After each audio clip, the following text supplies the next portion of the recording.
안녕하세요. 김민아입니다. 우리 대한민국에는 지금 몇 가지 미스테리가 있죠.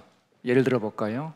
창조경제, 그리고 새정치, 김정은의 속마음, 그리고 4차 산업혁명이 있습니다. 자, 오늘은 이 미스테리가 우리 미스테리가 아니고 한국의 미래 비전이 될 수 있도록 KBS의 역할을 부탁드리는 자리가 되었으면 합니다. 자, 지금부터 우리가 4차 산업혁명 문제를 보면은 우선 1, 2차 산업혁명이 무엇이었는가를 알고 갈 필요가 있겠죠. 1차 산업혁명은 기본적으로 인간에게 필요한 필수적인 물자를 공급하는 혁명이었습니다. 그래서 절대 빈곤으로부터 벗어나기 시작하죠. 이어서 두 번째 산업혁명, 2차 산업혁명은 인간의 없어도 되지만은 욕망을 충족시키는 혁명이었습니다. 그래서 1, 2차 산업혁명은 각각 물질의 혁명이었습니다. 그 다음에 인간은 뭘 필요로 할까요?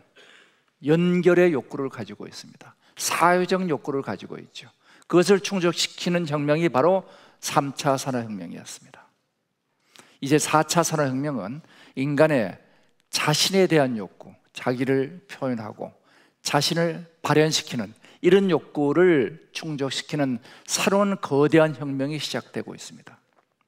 제가 이 4차 산업혁명에 대해서 꼭 부탁드리는 건 이것은 이제 단순히 과학기술의 문제가 아니고 또 경제사회의 문제가 아니고 인문사회의 문제가 아니고 이 전체가 융합한 문제가 될 거라는 겁니다. 자, 이러한 4차 산업혁명에 대해서 우리가 몰고 오는 기술적 변화를 놓고 볼 것 같으면은 금년 초 다보스 포럼에서 이 4차 산업혁명을 주제로 클라우스 슈밥 회장을 비롯한 전 세계 석학들이 얘기를 나눴습니다. 많은 얘기가 있었죠. 빅데이터, 인공지능, 웨어러블, 오픈소스, 그리고 전체적으로 요약한 거 이겁니다. 세 가지죠. 굉장히 빠른 속도, 벨로시티, 그리고 굉장히 넓은 범위, 스코프, 그리고 어마어마한 충격, 시스템 임팩트를 줄 것이다.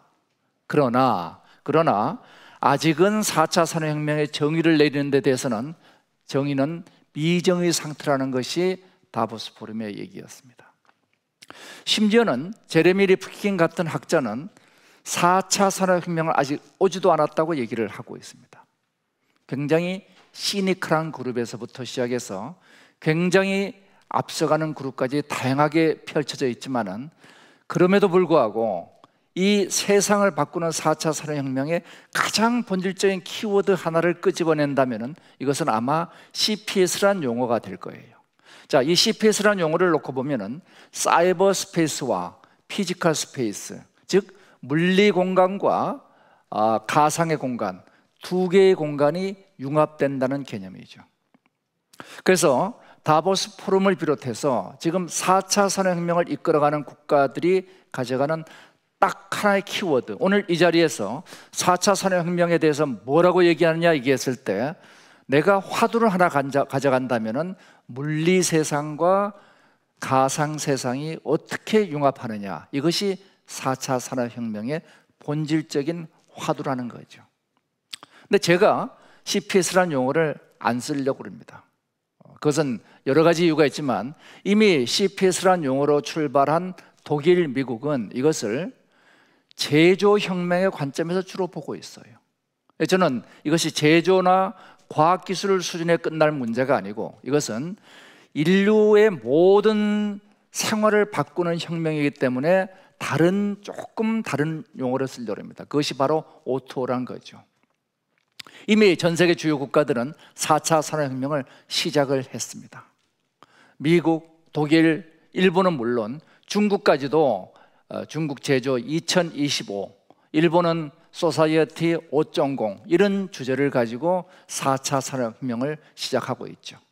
간단한 내용들을 볼 것 같으면은 자, 독일은 이미 2012년도에 인더스트리 4.0의 워킹 그룹을 만들면서 여기서 인공지능, 빅데이터를 포함한 8개의 주요 기술을 가지고 새로운 세상을 만들어 보자.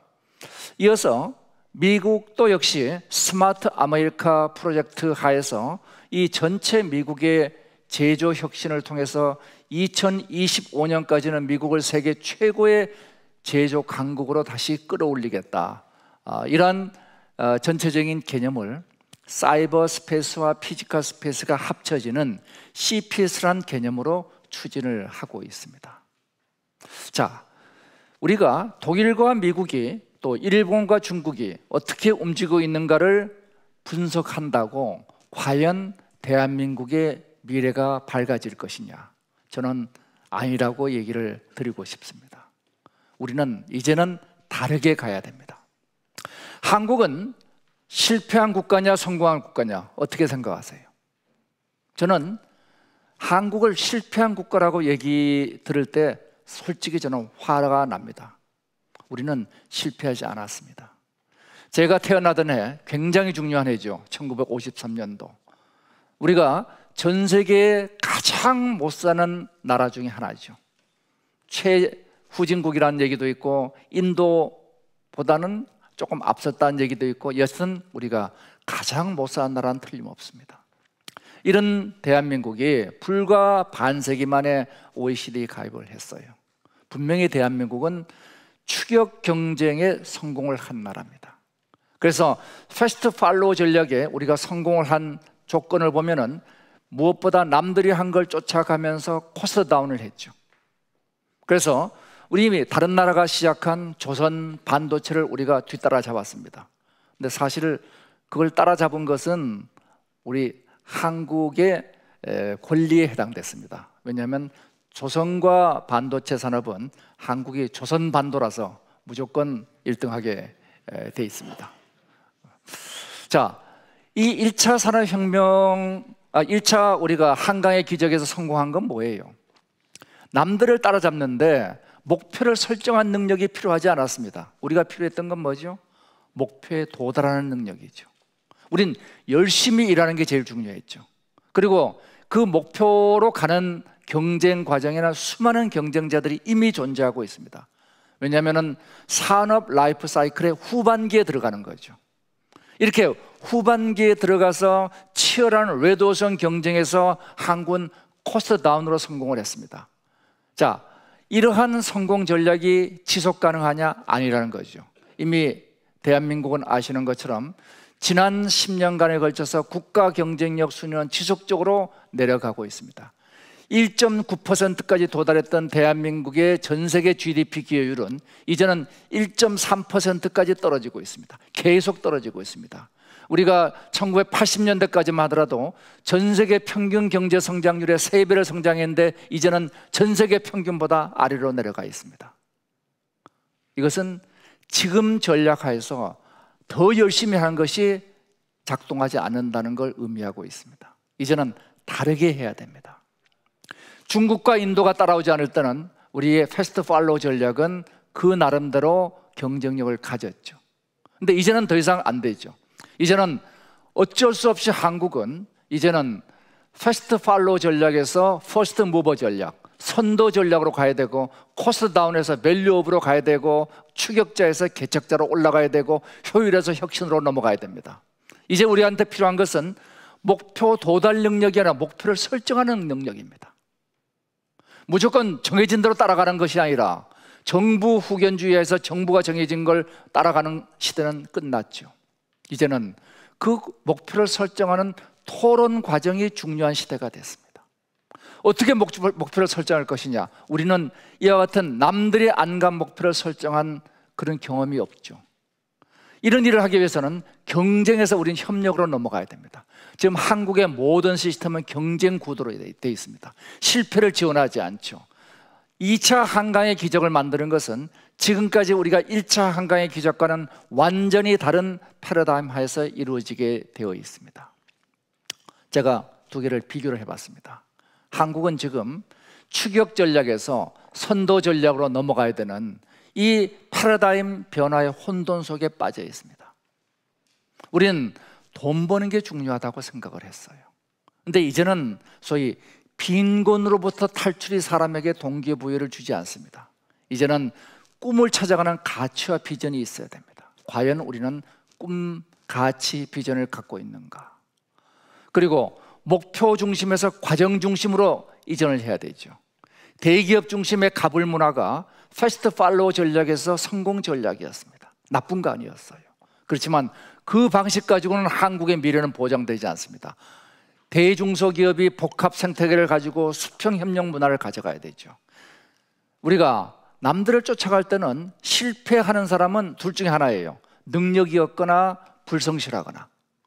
그런데 새롭게 우리가 문제를 개척하는 시대에서 실패란 것은 필연적인 과정입니다. 혁신을 하자 하는데 실패를 증발하는 조직에서 혁신은 반드시 사라집니다. 혁신은 도전이고 도전은 그 내부에 반드시 실패를 포함하고 있죠. 혁신이란 것은 실패하고 동의합니다. 이래서 혁신을 추구하는 조직은 반드시 실패를 지원하게 되죠. 실패를 지원하지 않는 국가가 혁신에 성공한 나라는 없죠. 한국은 한 번이라도 사업을 실패하면 주홍 글씨가 찍힌 신용불량자가 되는 국가이고, 미국, 중국은 한 번 실패하고 두 번 실패하고 평균 세 번째 성공하는 국가가 되어 있습니다. 우리가 효율과 성실이란 것은 목표에 도달하는 역량이었습니다. 그런데 이제 우리가 필요한 것은 혁신과 창조라는 목표를 만드는 능력이 필요한 거죠. 그럼 우리 교육도 마찬가지입니다. 목표에 도달하기 위한 정답을 가르치는 교육에서 이제는 목표를 만들어내는, 문제를 찾아내는 창의 교육으로 가줘야죠. 정부는 지금까지는 목표는 선진국이 간 거를 우리가 따라가기 위해서 정부 후견주의하에서 설정을 하고 특정 산업을 밀기로 하고 거기에 지원을 하고 그리고 요 길만 가라고 정해준 게 규제 시스템들입니다. 이제는 이것은 더 이상 작동하지 않습니다. 지난 10년간 정부가 주도해서 만든 모든 산업정책은 실패하고 있습니다. 이제는 우리가 해야 될 일은 자율과 경쟁입니다. 정부가 해야 될 것은 혁신 시스템을 만들고 혁신 교육을 하는 거죠. 국가 휴견주의가 민간 주도로 바뀌어야 되고, 그리고 실용학문만 가지고 인류 국가가 된 사례는 없습니다. 우리는 이제 역사와 그리고 국가의 정체성을 가지고 국민의 자부심을 만들어내야 됩니다. 자, 이러한 관점에서 국가는 어떤 위기를 갖고 있는가? 우리는 산업의 위기 속에 있습니다. 대기업은 이제 우리 주력 산업들 전부 다 한계에 부딪히고 있죠. 그리고 중소기업들 경쟁력 저하로 쓰러지고 있습니다. 벤처 창업 대단히 부진하고 있습니다. 중국 300만 개의 창업이 일어나고 있습니다. 한국 3천 개 수준입니다. 1% 수준이에요. 일자리만 하더라도 청년 실업과 헬조선 문제, 그리고 노년 창업이 주로 자영업으로 가면서 여기서부터 중산층이 무너지고 있습니다. 노령화 사회로 가면서 복지가 붕괴되고 있습니다. 그리고 공공조직도 마찬가지입니다. 정부 후견주의 실패하면서 정부 주도 지원 정책은 전부 다 한계에 부딪히고 있고, 정부가 만든 각종 진흥원들은 과연 제대로 국가 예산을 쓰고 있는가? 우리 심각히 질문해 봐야 됩니다. 지금까지 추격 전략에서 만든, 우리가 이 길을 가라고 만든 파지티브 규제가 더 이상 작동하고 있는가? 원칙적 금지를 하고 있는 파지티브 규제에서 원칙적 허용을 하는 네거티브 규제를 어떻게 전환할 것이냐? 그리고 지방으로, 우리 세종시로 정부 이전한 이후에 정부의 효율성이 급속도로 떨어지고 있습니다. 주요 간부들은 길거리에 있고, 그리고 그들과 소통 채널은 끊어져 있습니다. 스마트 워킹이 안 되고 있습니다. 클라우드 전부 다 규제되어 있습니다. 자, 지방화 또 이런 스마트 정부의 실패가 얼마나 국가 경쟁력을 저하시키고 있는가? 이런 문제들을 또 국가의 차원에서 보면은 과연 우리 국가는 국가 비전을 갖고 있는가? 미래지향적 국가 비전은 과연 우리는 무엇인가? 그리고 민족국가, 현대 민족국가는 피로 만들어진 민족국가가 아니라 가치를 공유한 것이 민족국가입니다. 과연 우리는 민족국가로서 가치 형성에 성공하고 있는가? 우리 한국은 정말 외교적 전략을 가지고 있는가? 우리 혁신 안전망은 제대로 만들어져 있는가? 혁신을 하겠다는데 혁신 안전망이 없으면, 그러면 창업하겠다는 사람들보다는 인류대학 출신들은 다들 안전한 직장, 전체 대학생의 과반수가 공무원 시험 공부를 하는 나라는 전 세계 OECD 국가 중에 대한민국밖에 없습니다. M&A라는 혁신 시장의 부재함으로 인해 가지고 대기업과 벤처가 순환하지 못하고 있습니다. 그리고 실패를 지원하는 문화 구조가 없죠. 우리 분배 구조 문제도 마찬가지입니다.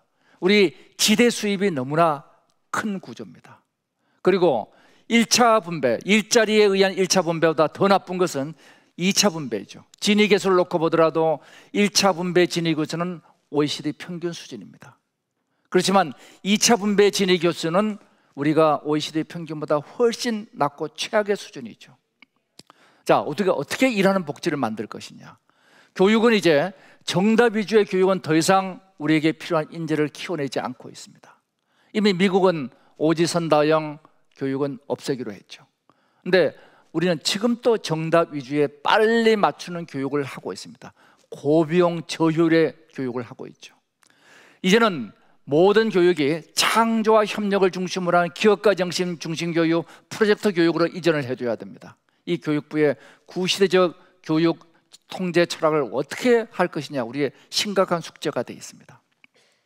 이래서 우리가 남들을 쫓아가는 4차 산업혁명이 아니라 우리의 문제를 바라보고, 자, 대한민국이 어떻게 가야 될 것이냐, 이걸 바라보는 4차 산업혁명.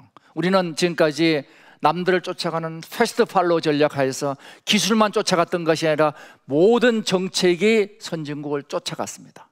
이런 선진국을 쫓아가는 정책하에서 우리가 인류 국가 되는 건 절대로 불가능하죠. 이제는 4차 산업혁명 하나를 보더라도 우리가 전 세계를 앞서갈 수 있는 4차 산업혁명의 인사이트를 만들어내야 될 겁니다. 자, 그러면 우리 문제 본질로 들어가 보죠. 독일, 미국이 4차 산업혁명을 시작했던 것은 기본적으로 제조의 혁명으로부터 출발했습니다. 물론 제조혁명 중요합니다. 그렇지만 거기에 머무르지 말고 우리 대한민국은 인더스트리 4.0이 아니라 소사이어티 4.0, 이래서 우리는 초생명 사회라고 제가 이름 붙인 사회혁명으로 총체적인 혁명을 시도해 보자는 겁니다. 하드웨어, 소프트웨어를 넘어서 데이터를 넘어서 서비스 혁명까지 가자. 지금 우리가 많은 얘기를 하고 있습니다. 하드웨어 중심 구조를 대한민국 현재 구조입니다. 이것을 소프트웨어 중심 사회로 가자. 물론 가야 됩니다. 그렇지만 거기에 머무르면 안 되죠. 이제는 소프트웨어 중심 사회에서 데이터 중심 사회로 이전하자는 게 4차 산업혁명입니다. 우리 대한민국은 그걸 한 단계 더 넘어서 서비스 중심 사회로 이전하자는 겁니다. 이제 O2O, CPS의 좀 다른 용어인 O2O, 온라인과 오프라인을 융합하는 이런 O2O 중심의 기술 융합을 우리가 개별적으로 어떻게 해나갈 것이냐. 근데 이 기술이 전부 다가 아닙니다. 기술이 다닐 수 있는 길을 만들어줘야 되죠. 기술이 다니는 길이 뭐예요? 그것이 법, 제도, 규제입니다. 대한민국의 국가 경쟁력을 보면은 국가의 평균 경쟁력이 월드 이코노미 포럼에 의하면은 26입니다. 그보다 앞서 있는 게 기술 경쟁력입니다. 기술은 23위예요. 그런데 왜 대한민국의 경쟁력이 기술보다 떨어지느냐? 69위의 경쟁력을 갖고 있는 제도의 경쟁력입니다.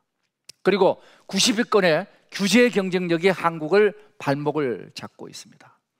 데이터와 서비스에 관계된 새로운 혁명을 가져가려면 저는 기술보다 훨씬 중요한 역할을 하는 게 제도와 법의 이 선진화 문제가 될 겁니다. 그런데 모든 혁명을 앞서가는 국가는 반드시 해야 되는 게 하나 있습니다. 그것이 이 새로운 사회를 통찰하는 철학의 제공입니다. 4차 산업혁명은 기본적으로 초융합혁명이 됩니다. 초융합혁명은 선순환 구조를 가져야 됩니다. 과연 이것이 생산의 극대화냐? 아닙니다. 생산과 분배가 순환해야 되죠. 그러려면 우리는 경제, 사회와 인문 그리고 기술을 총괄하는 새로운 철학을 제시해야 됩니다.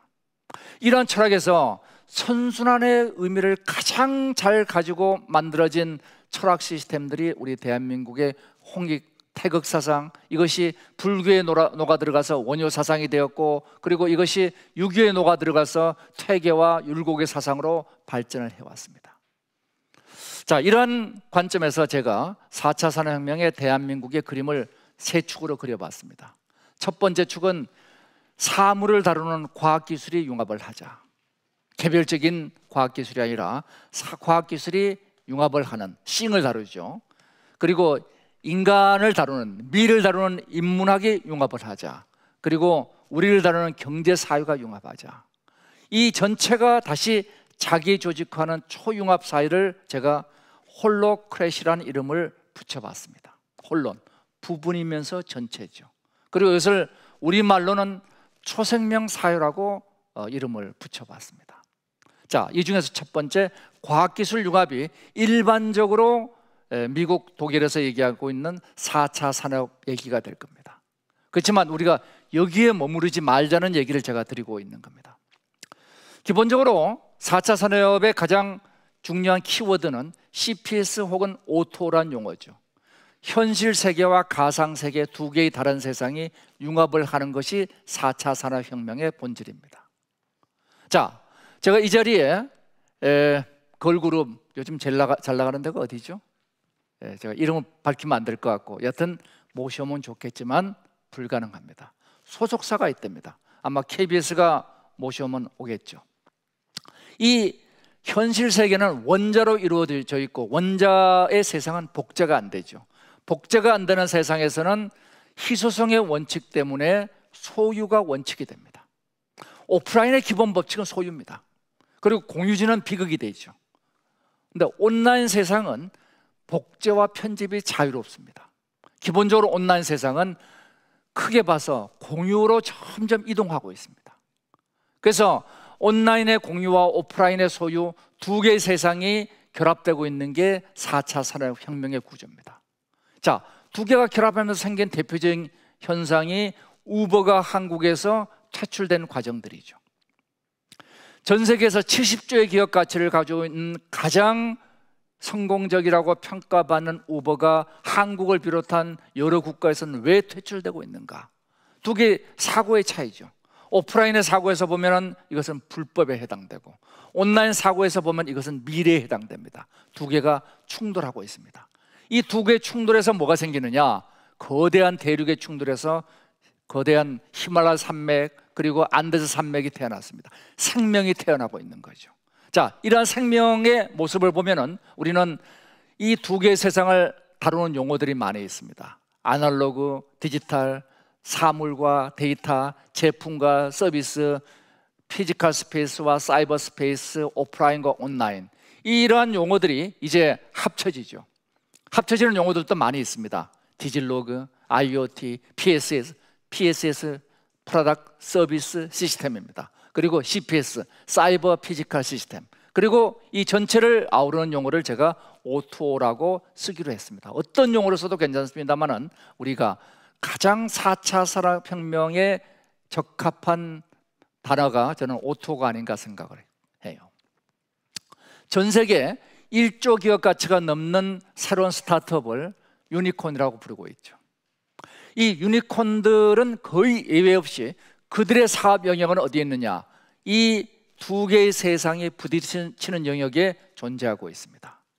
이 두 개의 세상이 부딪히는 영역에서 이들은 거대한 기업 가치를 만들어내고 있죠. 즉 4차 산업혁명입니다. 이러한 기업들이 어떻게 일을 하고 있는가? 온라인 세상과 오프라인 세상을 두 개를 1대1 대응을 시키고 있습니다. 제가 이걸 미치오 카쿠의 평행 우주에서 평행 모델이라고 이름을 붙였습니다. 온라인과 오프라인 두 개의 세상이 연동되는 과정은 첫 번째, 오프라인에서 데이터를 수집합니다. 자, 핏빛 같은 트래커의 경우는 사람으로부터 생체 데이터를 수집하죠. 스마트 팩토리에서는 IoT가 데이터를 수집합니다. 이 수집한 데이터를 가지고 어디에 갖다 놓느냐? 클라우드에 갖다 올려놓습니다. 그러면 클라우드에 올라가서 이것이 빅데이터가 되죠. 이러한 빅데이터를 그 자체가 우리의 목표냐? 절대 아니죠. 클라우드와 빅데이터는 그 자체가 목표가 아니라 그걸 통해서 우리의 삶을 더 풍요롭게 해줘야 됩니다. 어떻게 풍요롭게 하죠? 바로 예측과 맞춤이라는 비를 내려야 됩니다. 그래서 개인별로 맞추어주고 나한테 맞는 피트니스 코칭을 해주고 그리고 내가 이렇게 하면 앞으로 어떻게 변화할 거라는 예측을 제시해주고 그래서 예측과 맞춤이란 두 개의 가치를 만들어내는 게 인공지능의 역할입니다. 이래서 이 순환 과정을 거치면서 인간 세상이 최적화가 됩니다. 아침에 제가 여기 KBS 올 때까지 제일 처음 하는 일이 차에 타서 내비게이터를 켜는 일이죠. 그러면 내비게이터는 저한테 도착 예정 시간, 가장 최적의 맞춤 길을 알려줍니다. 아니, 내가 안 가본 길을 어떻게 알죠? 바로 이 내비게이터는 현실의 도로망과 교통량과 1:1 대응되는 정보가 빅데이터가 있죠. 그것을 인공지능이 분석해서 저한테 알려준 겁니다. 이래서 우리는 기름값을 절약하고 시간을 절약하고 그리고 미리 모든 걸 예측해 나갈 수가 있게 되죠. 즉 온라인과 오프라인 두 개의 세상이 이렇게 해서 최적화의 길로 들어가게 되는 거죠. 이러한 그 세상을 만들어낸 과정에서 보면 우버가 자동차에서 이러한 일을 만들어냈죠. 에어비앤비가 소위 여행 호텔에서 이러한 일을 만들어냈죠. 각각 자동차도 안 만들고 그리고 각각 호텔도 안 만드는 기업들이 GM보다 그리고 힐튼보다 더 큰 기업 가치를 만들어냈습니다. 우리는 이것을 거품이라고 부르고 있어요. 왜? 오프라인 세상에서 문제를 보고 있으니까. 그렇지만은 이 세상을 이끌어가는 새로운 세상의 법칙은 온라인과 오프라인을 같이 보는 거죠. 캐터필러와 고마스에 대해서는 우리 KBS 명견만리에서 한번 짚은 바가 있습니다. 자, 캐터필러 고마스에 대해서 우리 두산 인프라가 다른 점은 뭐냐? 빅데이터 수집입니다. 빅데이터 수집을 통해서 데이터를 IoT로 수집하고 1단계죠. 2단계는 뭐죠? 클라우드에 빅데이터를 저장하는 거죠. 3단계는 인공지능이 그걸 분석합니다. 4단계는 그것을 현실 세상을 최적화시키죠. 그래서 아직은 문제가 되지 않은 부품을 지금 바꿔라. 이래서 업타임을 최적화시켜 나갈 수가 있게 됩니다. 바로 이것이 우리가 얘기하는 모든 제품이 서비스와 결합하는 엔드투엔드의 프로덕트 서비스 시스템이라고 얘기를 하고 있죠. 한국의 모든 산업들이 이제는 PSS 구조로 바뀌어야 됩니다. 제조강국 대한민국의 모든 제품들은 이제 제품이 서비스와 연결돼서 엔드투엔드로 서비스가 되고 있어야 되죠. 이러한 제품을 만드는 공장은 어떻게 바뀌느냐? 시멘스의 엠베르크 공장이죠. IoT로 데이터를 수집하고 그걸 저장 분석해서 갖다 놨더니 현실의 공장과 가상의 공장이 1:1 대응이 됐습니다. 그러면 가상의 공장에서 오늘 우리가 해야 될 모든 생산 프로세스를 시뮬레이션 해보면 내비게이터와 똑같은 최적화를 이룩할 수 있죠. 자, 이래서 이 실시간 공장 운영을 최적화함으로 인해 가지고 우리가 불량률을 40분의 1로 줄이고 에너지 비용을 30% 줄이고 신제품 출하 시간을 반으로 줄여 나갈 수가 있게 됩니다. 이러한 혁명은 4차 산업혁명은 단순히 온라인 오프라인 결합이 제조 부분에서 출발했지만 제조로 끝나진 않죠. 자, 유통에서 아마존이 하는 일도 똑같습니다. 데이터 수집, 저장 분석, 가치 창출, 최적화, 똑같은 패턴으로 아마존은 물류 운영의 최강자로 부상을 했습니다. 이러한 똑같은 일들이 우리 교포인 제임스 박이 만든 핏빗의 헬스케어 트래커도 똑같습니다. 왜 핏빗이 우리 LG전자와 맞먹는 기업 가치를 가지게 됐느냐? 단순한 트래커 만드는 회사인데 눈에 보이는 건 트래커죠. 그렇지만 눈에 안 보이는 온라인 세상에 수많은 사람들의 헬스케어 데이터가 연동이 되어 있습니다. 그들의 헬스케어, 오프라인의 그들의 건강과 온라인의 건강 상태가 1:1 대응되어 있습니다. 이 1:1 대응을 통해 가서 최적화된 예측과 맞춤의 가치를 내려줄 수 있게 되죠.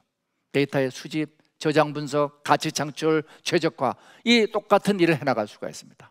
이러한 일들은 우리 삶의 모든 영역에 걸쳐서 일어날 수가 있죠.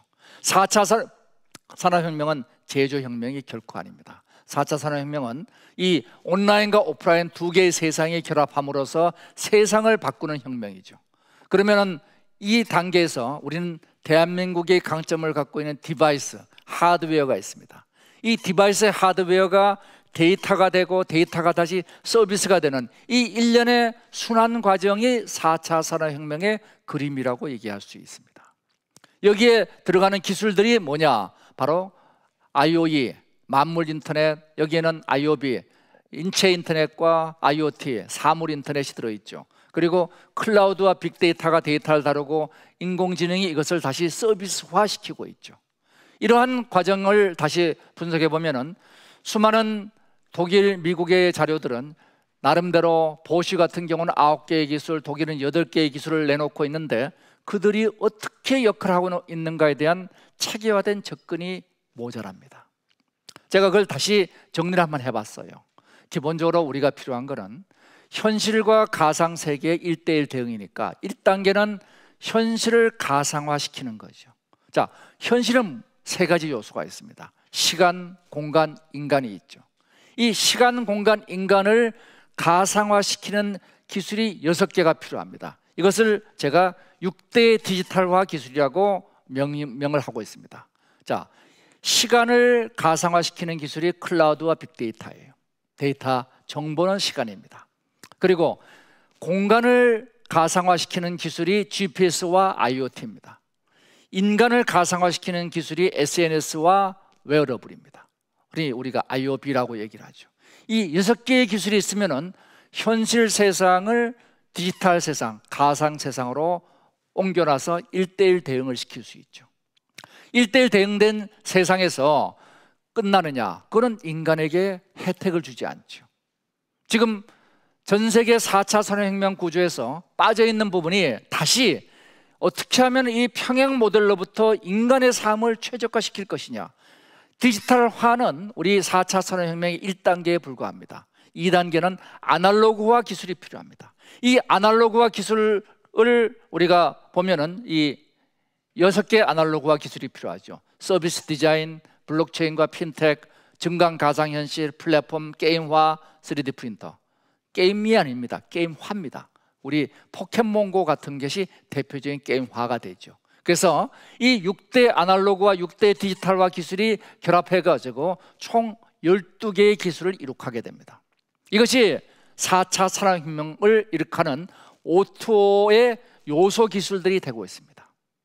이 12개의 기술을 우리가 어떻게 이해하느냐 하는 것이 기술적인 문제에서 풀어나갈 과제들이죠. 자, 이거를 연결한 연결고리가 바로 누구냐? 인공지능입니다. 이거를 이 시간에 다 이해할 수 있다는 건 착각일 거죠. 왜냐? 이게 제가 카이스트 기술경영대학원에서 한 학기 3학점 수업 과정입니다. 그래서 여기서 이 정도만 하고 넘어가고, 인공지능 문제는 제가 조금만 말씀을 드리면 우리의 삶의 모든 영역, 유통에서 공장 또 의료에서 가정에 이르기까지 인공지능이 AI가 서비스로 들어가기 시작했습니다. 이래서 우리가 냉장고에서 식재료 꺼내서 요리를 하듯이 이제는 클라우드에서 데이터를 꺼내가지고 인공지능 알고리즘을 요리해서 우리한테 맞는 결과를 끄집어내는 거죠. 여기에서 우리가 넷플릭스의 알고리즘, 자라의 신모델 예측, 아마존의 발주 예측 이런 것들이 나오게 됩니다. 자, 이러한 과정에서 인공지능과 사람의 관계에 대해서 여러 사람들이 걱정을 하고 있어요. 물론 우리가 걱정할 필요는 있지만 기본적으로 모라백의 패러독스는 우리가 생각하고 할 필요가 있습니다. 모라백의 패러독스는 이런 거죠. 사람한테 쉬운 건 인공지능한테 무지 어려워요. 걷는 거, 뛰는 거 너무 어려워합니다. 그렇지만은 인공지능은 이미 바둑에서 이세돌을 이겼습니다. 사람한테 무지하게 어려운 거를 인공지능은 쉽게 하고 있죠. 이것은 공존과 협력을 의미하고 있죠. 자, 이래서 4차 산업혁명의 1단계는 뭐냐? 사물을 다루는 과학기술의 혁명입니다. 자, 과학기술은 뭘 만들어내느냐? 초생산 구조를 만듭니다. 온라인과 오프라인이 융합돼서 내비게이터를 통해 가지고 내가 최적의 길을 찾아다닐 수 있듯이, 그리고 스마트 팩토리를 통해서 최적의 생산 구조를 만들어낼 수 있듯이, 아마존의 예측 시스템을 통해 가지고 최적의 물류를 만들어낼 수 있듯이 인간 삶의 모든 영역에 최적화를 향해서 갈 수 있는 것이 4차 산업혁명의 1단계 과학기술 혁명입니다. 그렇지만 이걸로 끝나지는 않죠. 인간 자체가 이제 4차 산업혁명에서 바뀌고 있습니다. 그래서 인문의 융합을 보도록 하죠.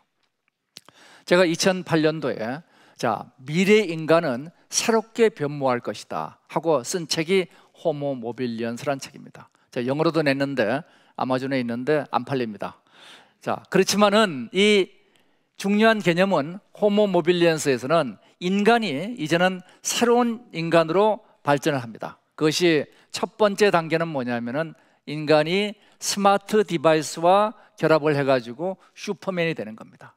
이미 여기 있는 분들은 전부 다 과거 10년 전 기준으로 보면 슈퍼맨들입니다. 우리가 백과사전에 있는 모든 지식을 1분 안에 얘기할 수 있다. 20년 전 기준으로 보면 분명히 슈퍼맨입니다. 근데 누구나 여기서는 그 일을 할 수가 있는 거죠. 거기서 끝나지 않고 이러한 슈퍼맨들이 이제는 집단화됩니다. 이것이 초생명 현상으로 발현되게 되죠. 이것은 마치도 개미 한 마리 한 마리가 생명이지만 이들이 모인 개미 집단이 또 다른 하나의 생명을 이루는 과정입니다. 이것을 우리가 초생명 현상이라고 얘기를 하고 있죠. 이 결과 이제 인간은 더 이상 개인으로서 인간이 아니라 집단화된 인간인데, 이것이 기계적 집단이 아니라 개인이 소멸이 되는 기계적 집단이 아니라 개인이 발현되는 개인의 확장이죠. 이래서 제가 마치도 판도라의 행성과 같이 이 디지털 가이아와 같은 호모 모빌리언스의 초생명 구조가 만들어진다. 인간은 초인류로 가고 세상은 초생명 사회로 자기조직화된다. 그러면서 이 세상에 새로운 것이 나타납니다. 나의 지능이 아니라 집단의 지능, 개미 한 마리 한 마리 지능을 뛰어넘는 초지능 현상이 나타나게 됩니다. 그것이 조만간 우리가 등장하는 디지털 두인 유어셀프의 세상이 되는 거죠. 이러한 현상에서 소셜 시프트 현상들이 나오게 되죠. 자, 그러면은 우리 경제사회 문제를 이제 보도록 하겠습니다. 경제사회는 기본적으로 세 가지 문제를 안고 있습니다. 첫 번째가 생산의 문제입니다. 생산이 지속 가능할 것이냐. 두 번째는 분배의 문제입니다. 분배가 지속 가능할 것이냐. 세 번째는 그것이 어떻게 순환될 것이냐. 이 세 가지 문제를 우리가 놓고 봤을 때 지금까지 경제에 관한 문제는 이 두 개의 불균형을 해소하는 문제였죠. 우리 자본주의 시장 경제가 처음 등장할 때는 당연히 공급이 수요에 비해서 훨씬 모자랐으니까 양적 공급을 확대하는 게 자본주의 1.0이죠. 너무 이게 양적 공급이 확대되니까 수요가 부족하죠. 그러니까 양적 수요를 확대해낸 게 소위 케인즈가 얘기한 자본주의 2.0입니다. 다시 그러다 보니까 질적인 공급이 약화되기 때문에 이걸 키워나가자는 게 신자유주의죠. 그리고 다시 자본주의 4.0은 그 질적 수요를 다시 보완해내자는 게 자본주의 4.0입니다. 기본적으로 이 생산과 수요의 문제는 영원히 맞지 않게 되어 있습니다. 문제를 보면 이런 거죠. 혁신에 비례하는 자본주의와 그 다음에 복지에 비례한 사회주의는 각각 가는 길이 양극화와 황폐화의 길입니다. 이거는 우리가 역사에서 분명히 입증이 됐습니다. 이 두 개의 길밖에 없습니다. 결국 우리가 선택할 것은 황폐를 선택할 것이냐 양극화를 선택할 것이냐, 이런 지금까지 역사의 교훈입니다. 단일고리 해법은 실패한다는 겁니다. 그러면 우리는 이 문제를 어떻게 해소할 것이냐. 한 가지 연결 시스템 가지고 이 문제를 해결할 수 없다는 거죠. 그러면 이 4차 산업혁명은 선순환 구조를 만들기 위해서 어떻게 해야 되느냐. 생산 사이클과 수요 사이클을 각각 두 개의 사이클로 만들고 이 두 개의 사이클을 연결하는 연결 구조가 필요하다는 얘기입니다. 이 연결 구조가 소위 조세와 그 다음에 가치 교환 구조로 만들어져야 되는데, 바로 아까 말씀드린 소셜 쉬프트 현상, 이것을 제가 스몰 월드라고 얘기합니다. 이 스몰 월드에서는 어떤 일이 벌어지느냐. 스몰 월드에서는 과거 우리가 시골 동네와 같이 소위 경제적 가치와 사회적 가치가 순환되는 구조를 만들 수 있게 됩니다. 이러한 순환 구조를 우리 만들어내는 과정에 1차 분배는 혁신 사이클, 그리고 2차 분배는 복지 사이클, 가운데 스몰 월드, 이 세 개의 구조를 우리가 만들어내는 게 4차 산업혁명에서 풀어나가야 될 문제가 되겠죠. 그럼 그 중에서 첫 번째 사이클은 1차 분배 사이클, 혁신의 사이클이 될 겁니다. 자, 옥스퍼드의 닉 버스트롬 교수, 다보스 포럼의 클라도 슈밥, 또 가트너, 각각이 얘기하는 건 전부 다 동일하죠. 일자리가 사라지고 있다는 거죠. 자, 정말 일자리가 사라지는가? 우리는 이 문제를 무조건 추종할 것이 아니라 왜 일자리가 사라지는가, 그리고 과연 미래는 사라지는 미래만 존재할 것이냐, 정말 바람직한 미래는 무엇이 될 것이냐, 이것을 우리가 봐야 될 겁니다. 자, 그러면은 여기에 대해서 역사적으로 보면은 아시는 것처럼 러다이트 운동부터 시작한 1차 산업혁명에서 지금까지의 결론은 일자리는 줄지 않았습니다. 단지 일자리의 형태가 바뀌었을 뿐이죠. 90%가 넘는 농업의 일자리가 지금은 미국은 2%, 한국은 3%로 줄었지만은 그 일자리는 다른 일자리로 바뀌었죠. 그렇지만 많은 사람들은 얘기합니다. 이번엔 달라. 왜? 이젠 더 이상 만들 게 없잖아. 바로 이것이 우리가 4차 산업혁명에 겁을 내고 있는 최대 두려움이 되어 있을 겁니다. 자, 우리는 세 가지 시나리오를 가지고 있습니다. 첫 번째 시나리오는 인공지능과 4차 산업혁명을 금지해 가지고 이런 갈등 문제를 사전에 없애자. 이러면 결과는 우리가 19세기 한국이 쇄국 정책으로 전락한 일본의 식민지가 된 것 같은 결과가 벌어지게 될 겁니다. 두 번째는 생산성은 증가됐는데 4차 산업혁명의 제1단계 과학기술혁명은 일어났는데 사회혁명이 일어나지 않으면 어떤 일이 벌어지느냐? 불균형이 나오게 되죠. 그래서 생산성 증가에 대해서 시장 수요도 증가되면 됩니다. 자, 시장 수요가 그럼 뭐로 증가될 것이냐? 이것이 우리의 질문입니다. 바로 질문의 답은 경험경제라는 겁니다. 이제는 경험경제가 개인화된 미디어가 융합지능을 공급하는, 바로 우리 KBS만 하더라도 바로 해야 될 일이 이런 일들이죠. 서두에서 말씀드린 것처럼 1, 2차 산업혁명은 물질혁명이었습니다. 이것은 매슬로우, 유명한 누구나 알고 있는 매슬로우 욕구 5단계의 1, 2단계에 해당되는 거죠. 그래서 생존의 욕구와 안전의 욕구를 충족시킨 게 1, 2차 혁명이었다면 2차 혁명은 이 혁명에다가 다시 연결의 욕구를 충족시켜준 혁명이 됩니다. 그러면 3차 혁명은 뭐냐? 3차 혁명은 여기에 인간의 4차 혁명은 자기 표현과 자기 실현의 욕구를 충족시켜 주는 거죠. 1, 2차 혁명까지 인간이 경제로부터 얻는 것은 불행을 줄이는 거였습니다. 물질은 우리에게 행복을 주지는 않습니다. 불행을 줄여줄 뿐이죠. 그렇지만 정신은 우리에게 행복을 줍니다. 이제 4차 산업혁명은 불행하지 않는 삶이 아니라 행복한 삶이 되는 그런 혁명이 되도록 만들어야 됩니다. 미래학은 이렇게 얘기합니다. 미래는 예측하는 것이 아니라 바람직한 미래를 만들어가는 것이다. 자, 우리가 바람직한 미래를 만들기 위한 4차 혁명, 정신혁명을 어떻게 만들 것이냐.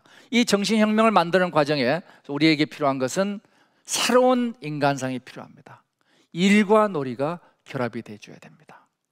그래서 놀이의 인간, 호이징거가 얘기하는 호모 루덴스와 그 다음에 만드는 인간 호모 파베르, 이 두 가지 인간이 융합한 인간을 제가 호모 파덴스, 이것이 바로 기업가 정신입니다. 일에서 재미를 찾고 재미와 의미가 순환하는 구조죠. 이 순환하는 구조와 더불어서 미래에서 이제는 생산과 소비가 시장 경제가 나오면서 분리됐습니다. 왜? 자급 조직의 간의 수공업 형태에서는 굉장한 비효율이 있었습니다.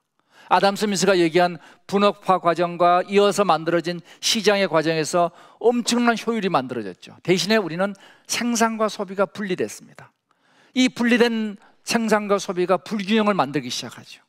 자, 그런데 이제는 4차 산업혁명에서는 분리되었던 생산과 소비가 결합될 수 있습니다. 3D 프린터를 통해서 내 집에 있는 물건들을 내가 직접 만들 수 있어요.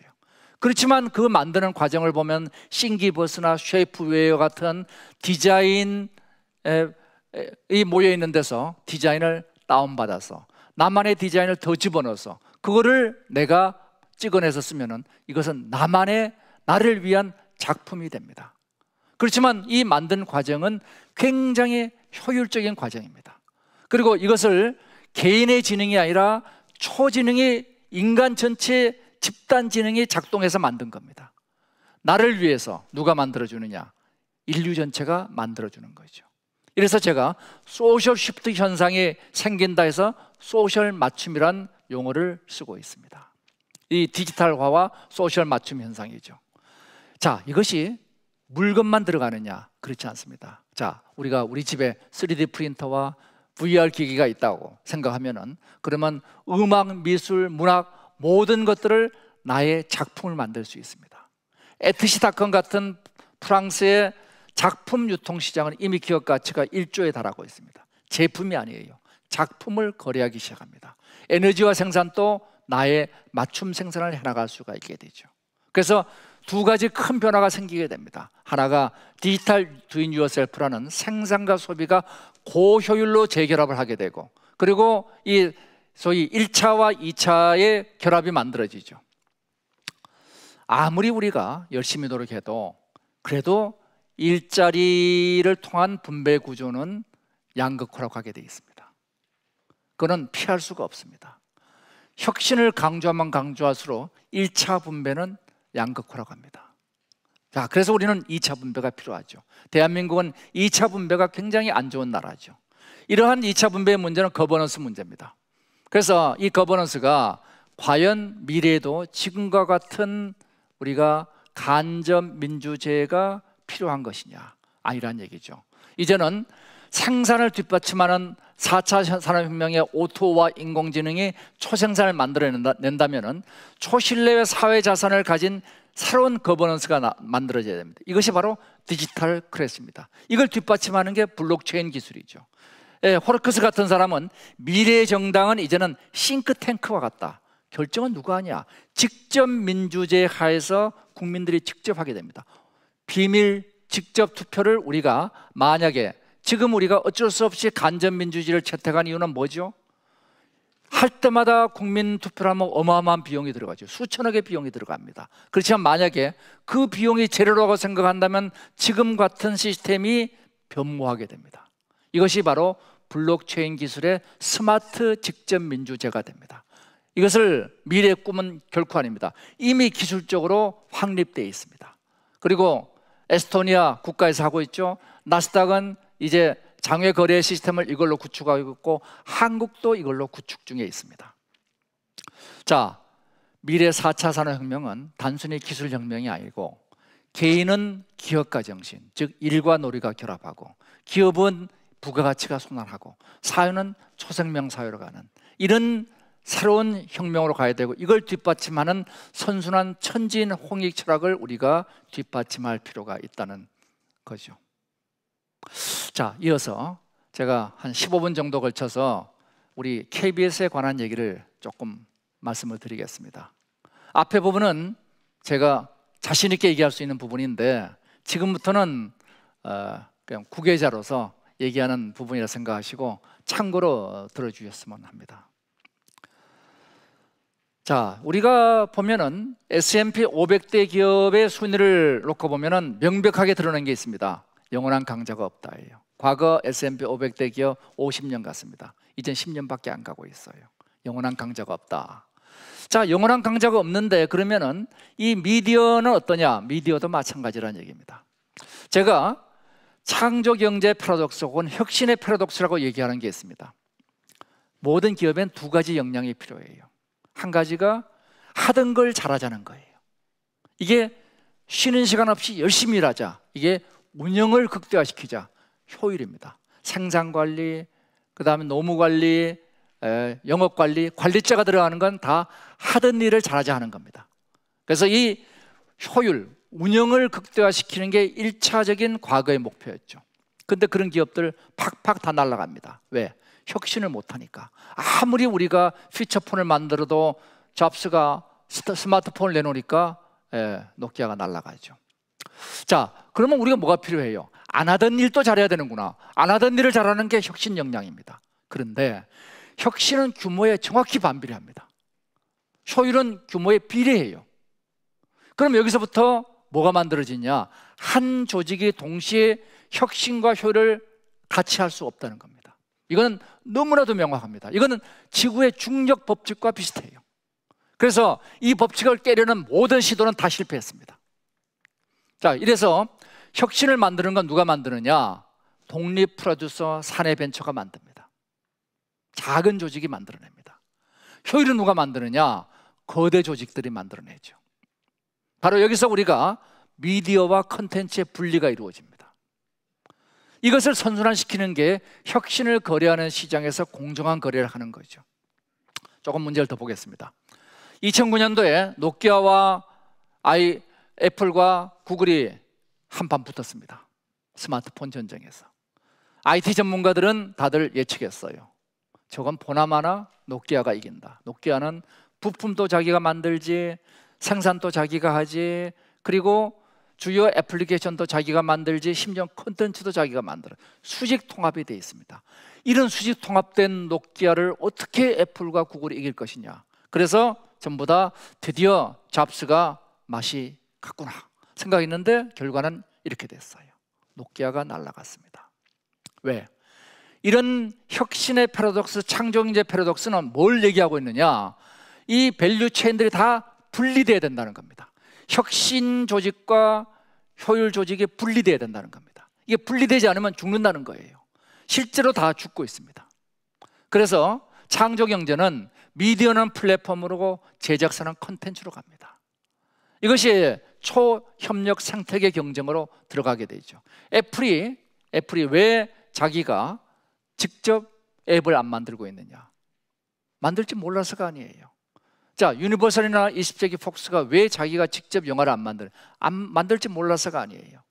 자기가 만드는 것보다 서드 파트가 만드는 게 훨씬 혁신적이고 더 저가, 그 다음에 더 새로운 엣지 있는 것들이 나온다는 거죠. 자, 이래서 지금 방송 현장을 보면은 뭐 저보다 잘 아시겠습니다만은 우리 공중파와 그 다음에 케이블과 그리고 종합 종편 합쳐서 거의 비슷한 수준까지 이제 육박을 했습니다. 더 큰 변화는 뭐죠? TV와 스마트 디바이스의 경쟁이 58대 0에서 지금 44대 44 거의 동일한 대로 갔습니다. 이거는 어쩔 수 없는 추세예요. 분명한 위기입니다. 광고 수입도 우리 광고 수입이 40% 가던 게 20% 수준으로 떨어지고 있습니다. 그리고 이 추세는 변하지 않을 거죠. 그러면 우리가 이로부터 분명한 것은 뭐냐면 거대한 혁명이 필요하다는 결론에 도달하게 됩니다. 자, 4차 산업혁명을 바라보고 우리 미디어를 보면은 첫 번째 우리 미디어 분야는 거대한 긱 이코노미가 만들어질 겁니다. 자, 긱은 뭐죠? 저 소규모 공연 밴드죠.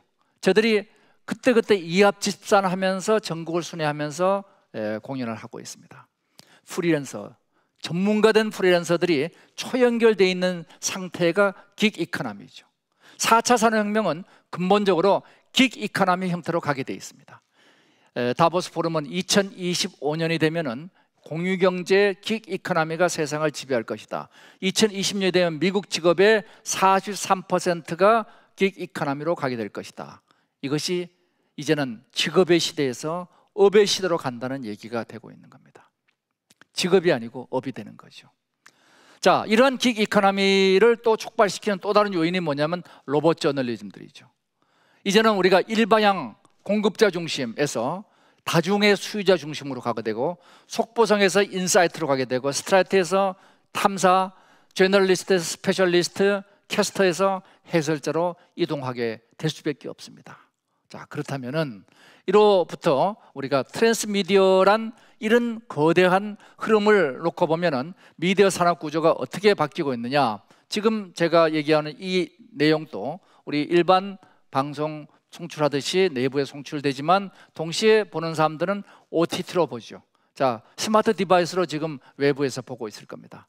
자, 이것이 뭐냐면은 전체적인 산업 구조가 지금 재편되고 있는 모델이죠. 그러면 여기서 우리 역할 분담, 4차 산업혁명의 새로운 구조들이 만들어집니다. 지금 바른스 앤 노블이란 과거의 오프라인 책방은 모든 책을 전시할 수 없습니다. 모든 책을 전시할 수 없으니까 일부 책만 전시해요. 80%의 수익은 20% 책에서 나옵니다.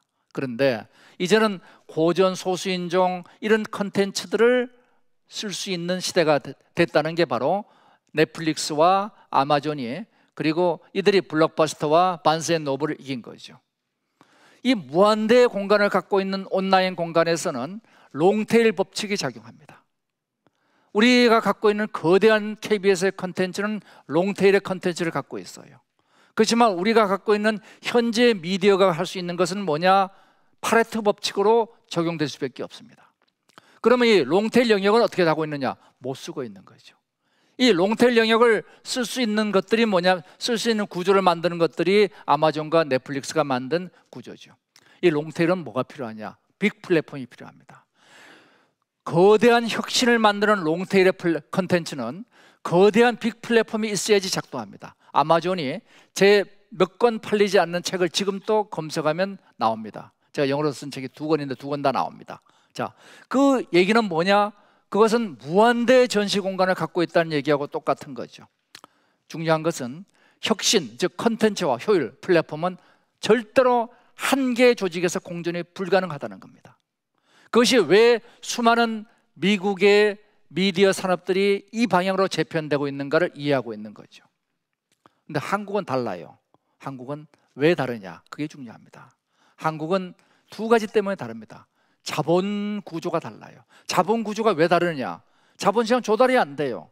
거대한 플랫폼을 못 만듭니다. 그래서 그 이유는 죄송하지만 가불 문화 때문에 생기는 문제들입니다. 수익성의 한계죠.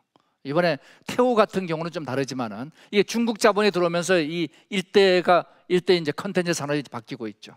여튼 넷플릭스가 이러한 멀티 플랫폼 전략을 가지고 이제 트랜스미디어 플랫폼을 만들어서 전 세계를 지금 휩쓸고 다니고 있습니다. 지금 한국에서 지금 들어와 가지고 많은 사람들이 여기에 대해서 주시하고 있는 중이죠. 자, 그러면은 아까 제가 4차 산업의 일반적인 그림을 그렸습니다. 그것이 캐터필러의 PSS 모델이나 또 시멘스의 스마트 팩토리나 그 다음에 우리 아마존의 물류 산업이나 또 PPC의 피트니스 모델이나 다 똑같은데 미디어의 경우도 똑같습니다. 데이터 수집 단계, 저장 분석 단계, 가치 창출 단계, 최적화 단계, 이 4개의 미디어 혁명이 필요한 거죠. 그래서 이 4개의 미디어 혁명에서 우리가 데이터를 어떻게 수집할 것이냐. 지금 우리는 방송을 듣는 사람들이 이 컨텐츠가 나갈 때 어떤 반응을 보이고 있나 몰라요. 그렇지만 이미 아시는 것처럼 마이크로소프트가 개발한 감정 분석 소프트웨어는 화면을 보면은 이 사람이 어떤 감정을 갖고 있는가 8개로 분석을 해내고 있습니다. 자, 이것이 실시간으로 우리가 데이터가 수집되게 되면은 뭐가 만들어지느냐? 반응에 대한 빅데이터가 만들어지게 됩니다. 이것은 새로운 우리 미디어 혁명을 만들어내게 되죠.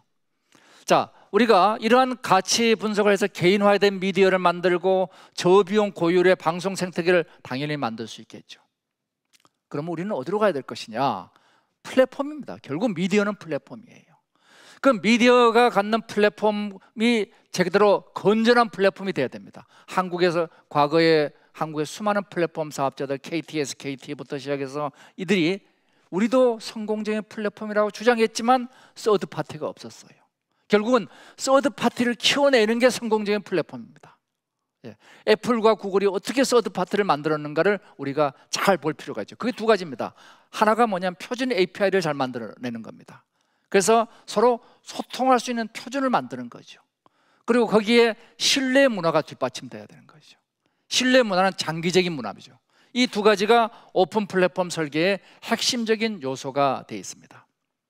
자, 플랫폼의 가치 창출은 어떻게 만들어지는가? 자, 우리 모든 조직이 만드는 가치는 이렇습니다. 우리가 들어간 비용, 코스트죠. 그 다음에 이로부터 소비자가 느끼는 소위 만족도, 밸류입니다. 코스트와 밸류 사이가 바로 크면 클수록 그 조직은 이 사회에 많은 가치를 만든 겁니다. 그 중에서 그 사이의 일정 점에서 프라이스가 정해집니다. 가격이 정해지죠. 그래서 이 모든 세상의 경제 활동을 보면은 밸류와 프라이스와 코스트라는 세 요소로 만들어져 있습니다.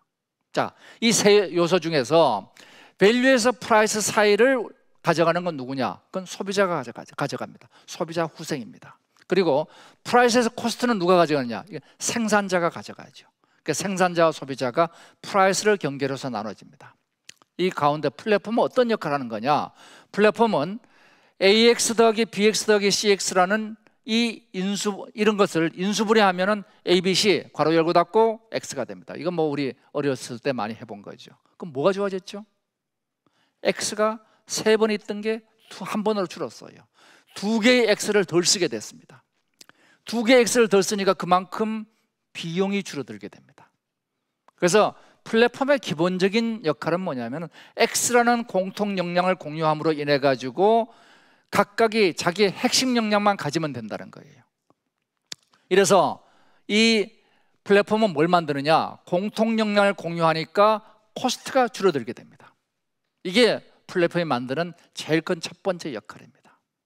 자, 그렇지만은 이 코스트만 줄이는 게 목표가 아니고 플랫폼은 그 다음에 뭐가 만들어지느냐? X를 만들지 않아도 돼요. 내가 공항을 만들지 않아도 항공편을 띄울 수 있어요. 내가 항공편이 있는 사람 띄우고 싶으면 모든 항공사는 공항을 따로 만들어라. 굉장히 무거워지죠. 내가 새로운 컨텐츠를 하나 만들기 위해서 스튜디오를 전부 다 새로 만들어라. 굉장히 무거워지죠. 그래서 우리는 미디어만 플랫폼이 아니라 우리의 중요한 플랫폼은 모든 공유되는 것이 다 플랫폼입니다. 그래서 X가 무엇인가를 찾아내는 겁니다. 공유된 지식, 그 다음에 공유된 스튜디오, 다 플랫폼들이죠. 그럼 뭐가 쉬워지느냐? 혁신이 쉬워집니다. 이 혁신이 쉬워지면은 ABC 옆에 DEF가 쉽게 만들어집니다. 바로 이것이 뭐냐면은 새로운 가치가 만들어지는 과정이죠. 코스트가 줄고 가치가 만들어집니다. 이것이 플랫폼 경제이죠. 결국 4차 산업혁명은 제가 굉장히 중요한 요소 중에 하나가 플랫폼이라고 얘기하는 이유입니다. 자, 이런 플랫폼을 만드는 건 2가지 요소가 필요하죠. 첫 번째가 개방성입니다. 2번째가 충성도, 스티크니스입니다. 자, 얼만큼 끈끈하고 개방되어 있느냐? 이 2가지가 바로 지금 보면은 애플에 보면은 애플 바들이 있죠. 애플 바. 그것이 뭐냐면은 그들이 충성적인 고객이 되어 있는 겁니다. 그것은 뭐냐면은 단순히 우리가 기술과 제품을 공급한 것이 아니라 그 안에 진정성이 들어있는 거죠. 그래서 결국 뭘 만드느냐? 굉장히 강한 서드 파티를 만들어내는 겁니다. 이 굉장히 강한 서드 파티를 누가 갖고 있느냐가 중요해요. 그런데 이 서드 파티들이 우리 플랫폼에 있다가 다른 플랫폼으로 쉽게 옮겨가면은, 이게 이제 멀티 호밍이라고 얘기하는데, 쉽게 옮겨가면은 우리의 자산이 안 되죠. 그러니까 뭐가 있어야 되냐면은 그 공유된 것들을 우리가 가지고 있어야 됩니다. 바로 이 공유된 걸 가지고 있는 게 지속적인 데이터죠. 그리고 굉장히 큰 거, 넷플릭스만 하더라도 하우스 오브 카드 같은 거대 작품은 자기가 직접 만듭니다. 모든 플랫폼을 다 왜 주냐? 그것도 아니에요. 애플도 자기 컨텐츠의 정말 중요한 몇 가지는 자기가 직접 만듭니다.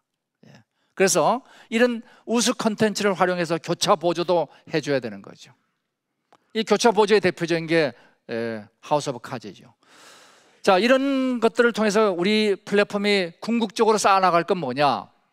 고객의 행동, 그 다음에 우리 컨텐츠 제작사들이 가져가는 모든 활동에 대한 정보, 이 빅데이터를 우리가 분석해서 더 좋은 플랫폼을 만들어가는 겁니다.